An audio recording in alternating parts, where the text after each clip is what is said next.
ধনের পাতা দিয়ে রুটির তরকারি হবে। আমি শাকগুলো আগে বেছে নেব। আজকে আমি রান্না করছি ধনের পাতা দিয়ে আলু দিয়ে হবে।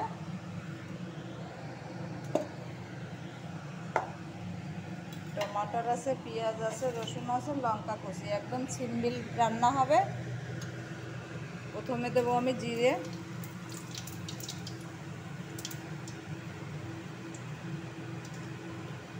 রুটি দিয়ে খেতে ভীষণ ভালো লাগে।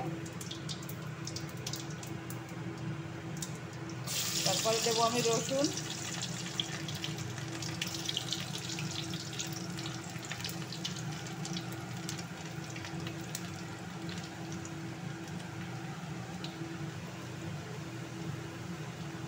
এরপরে দেবো আমি পেঁয়াজ, এরপরে দেবো আমি লঙ্কা কুচি, আলুটাও ঢেলে দেবো, এর সঙ্গে ভাজি হবে।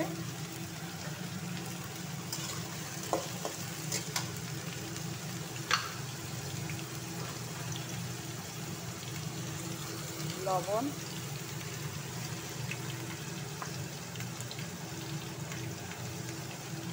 হলদি, এটা আমি ভালো করে ভাজি করে নেব। আলু আর পেঁয়াজটা ভাজি হয়ে গেছে, রসুন। এখন আমি দেবো টমাটোর, এর ভিতরে একদম জল দেবো না।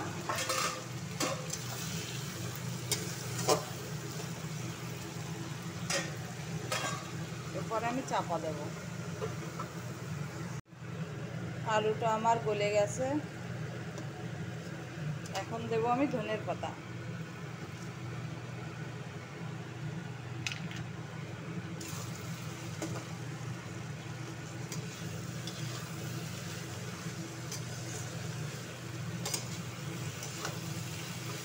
খুব সুন্দর লাগে রুটির তরকারি।